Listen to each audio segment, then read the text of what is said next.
Allez, c'est l'heure de l'histoire du jour dans LCI Direct. Et notre histoire, c'est l'histoire d'un pull. Celui porté par Sergueï Lavrov lors du sommet en Alaska. Il a marqué le monde entier, bien évidemment, avec le sigle URSS. Figurez-vous que depuis, donc, il s'arrache. Cette histoire nous est racontée par Matteo Sciaravino. Vous pensiez peut-être que l'URSS était démodé. Et pourtant, ce pull siglé CCCP rencontre un engouement inespéré. La preuve en chiffres, les commandes de ce site ont été multipliées par 48 la semaine dernière. En l'espace de 24 heures, nous sommes passés à une cadence de travail de 24 heures sur 24 et de 7 jours sur 7. Prix de ce pull, 110 €. Mais sur certains sites de revente, il atteint les 2600 €. Ma fille a acheté ce pull hier et j'ai tellement aimé la marque, son originalité qu'aujourd'hui, dès que je l'ai su, nous sommes venus l'acheter. Cette marque doit son succès à Sergueï Lavrov, car le ministre des Affaires étrangères russe s'est affiché avec ce pull avant le sommet russo-américain le 15 août dernier. Un choix vestimentaire perçu comme une provocation. Il ne s'agissait pas de faire passer un message impérialiste. C'est une histoire que l'on doit regarder avec une touche d'humour. Alors, si vous avez été conquis par ce style, il faudra vous munir de patience. Près de 2 mois d'attente pour cette pièce. Bon, je ne sais pas si en France, il va pouvoir s'arracher. Visiblement, c'est la diaspora russe en Espagne ou même aux États-Unis, en Angleterre, qui essaye de se le procurer. Nos invités sont toujours autour de la table et le docteur Anne Sénéquier est également avec nous. Bonjour, médecin psychiatre, chercheuse à l'IRIS, co-auteur de La géopolitique, tout simplement avec Pascal Boniface aux éditions Erol. Qu'est-ce que ça dit, donc, cette mode, tout d'un coup, pour ce pull URSS? Qu'est-ce que ça dit de la Russie d'aujourd'hui, d'après vous?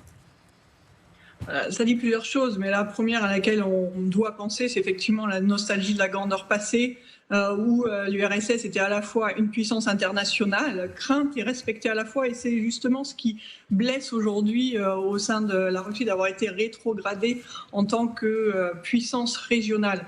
On constate aussi que ça joue beaucoup sur l'émotion, et c'est de plus en plus présent dans la géopolitique de ce XXIe siècle, donc en fait il n'y a pas vraiment à s'en étonner. On va aussi voir en sous-ligne, en sous-titre, le sentiment de perte suite à la dislocation du l'URSS et à la perte justement de ces provinces soviétiques qu'était l'Ukraine jadis.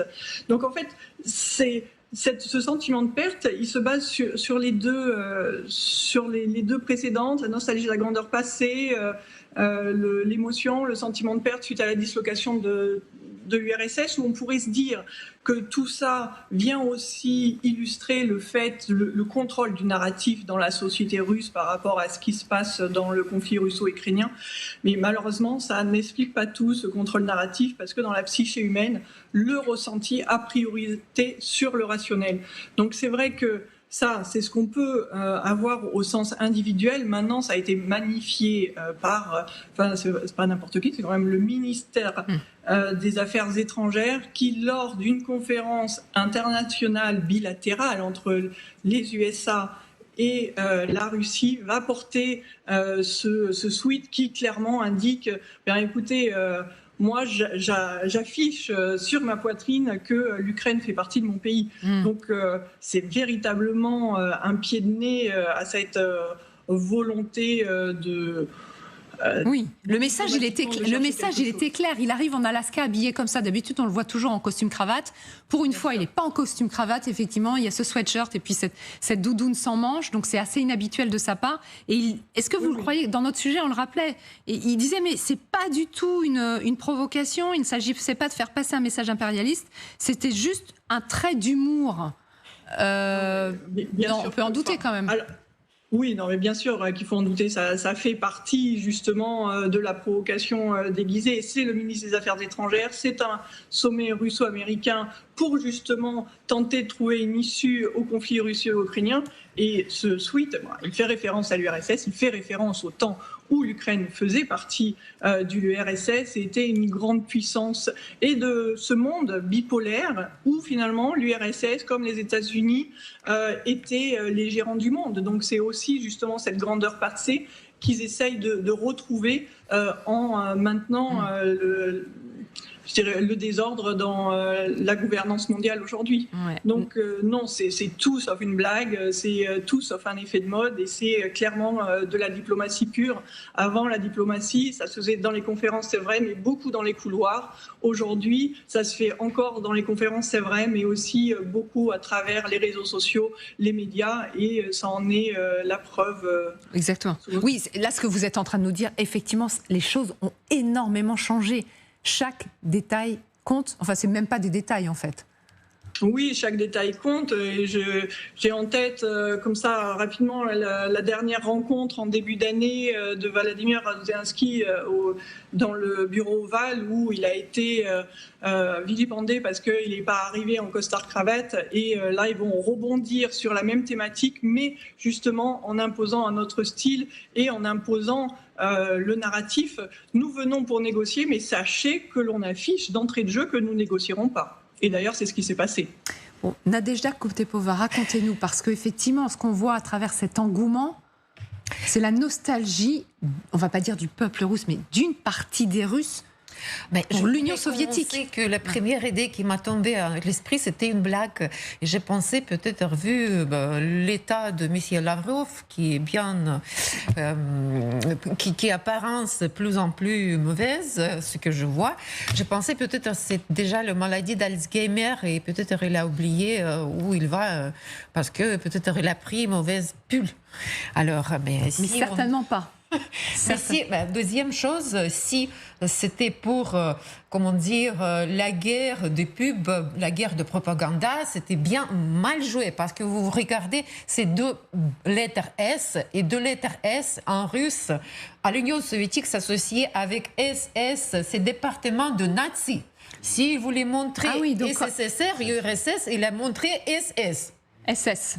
Ce sont les deux seules lettres qu'on voit, effectivement. Vladimir peut confirmer parce qu'ils connaissent déjà cette histoire. Oui, mais alors, cette nostalgie quand même des Russes, je pense que elle est de plus en plus présente, cette nostalgie. Il y en a beaucoup, de plus en plus qui disent effectivement, l'Union soviétique, c'était une bonne chose.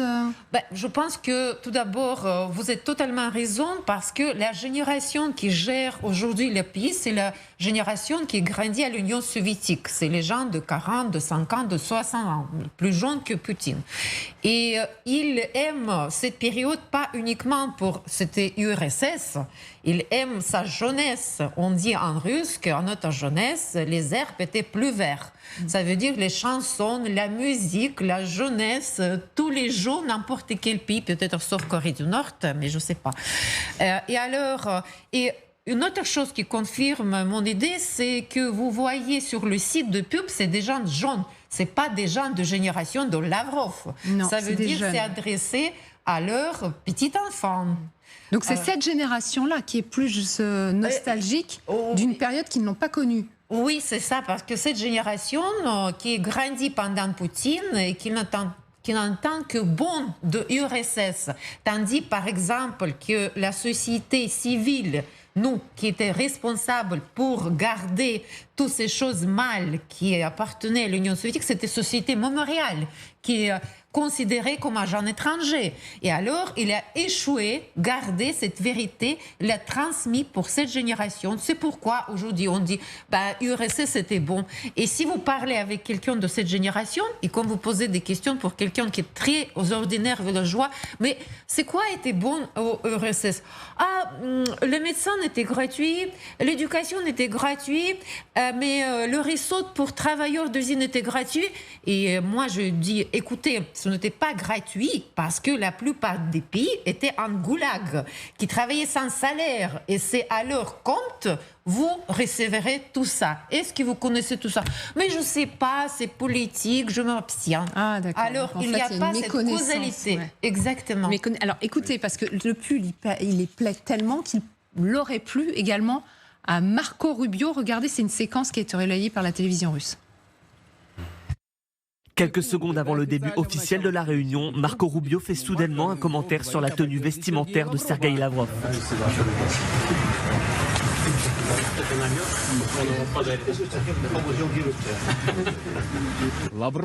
Lavrov explique quelque chose à Poutine pendant quelques secondes, apparemment à propos de ce pull avec l'inscription URSS, réaction.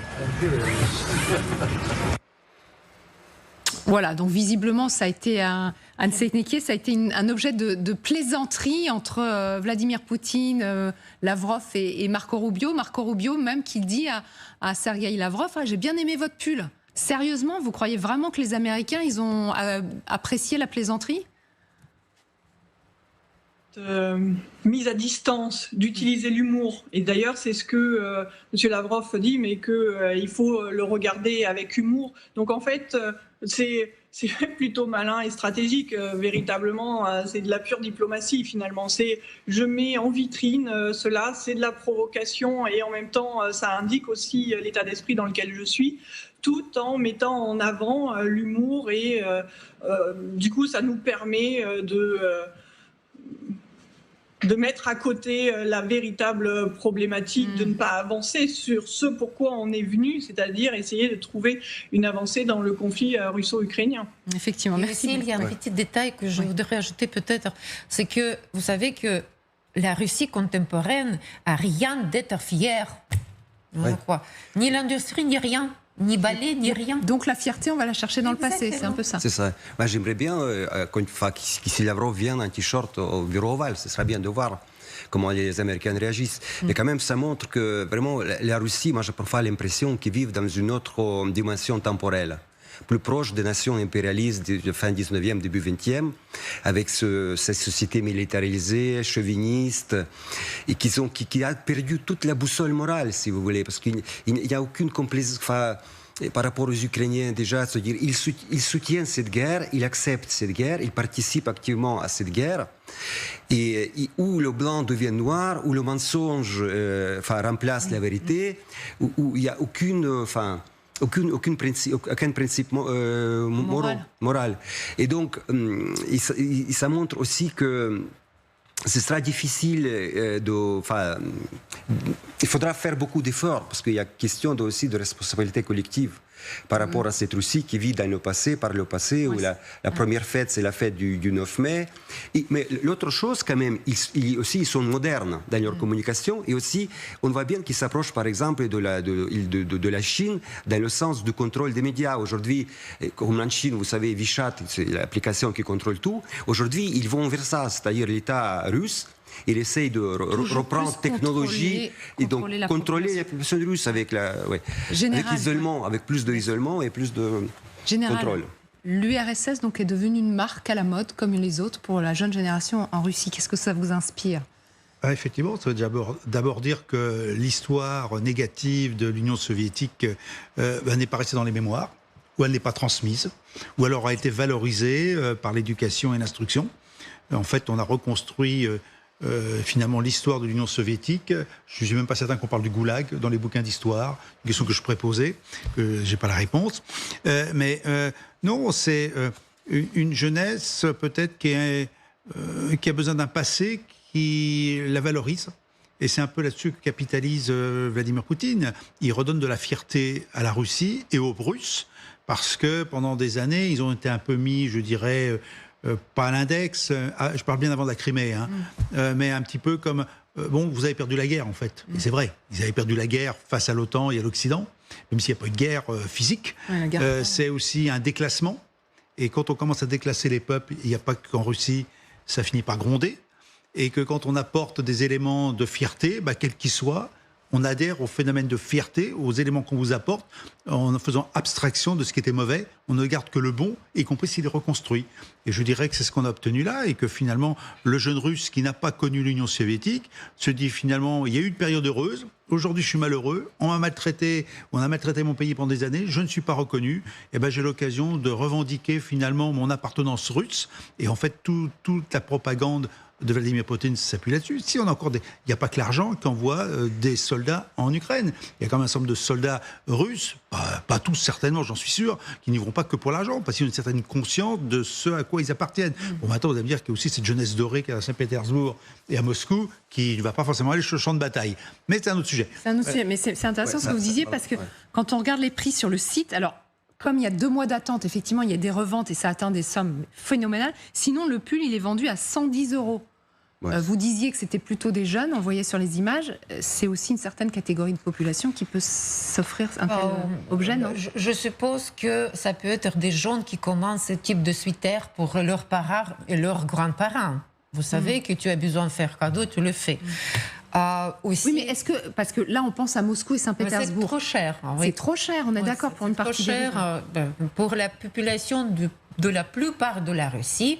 C'est impossible parce que ce prix, c'est une retraite, une salaire moyenne à la région de la Russie. Ah oui, c'est une pension de retraite mensuelle. Exactement.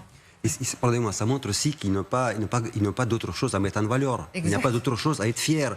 C'est-à-dire, la Russie ne produit rien. Il n'y a pas de mode, il ne produit pas, il ne fait pas d'ordinateur, il n'y a pas de voiture, il ne fait rien. Donc, on peut être fier que ça. Et un autre point, c'est leur problème, c'est pas le problème du... Il y aura des négociations avec M. Macron. Peut-être M. Lavrov va porter une sweater avec 1812.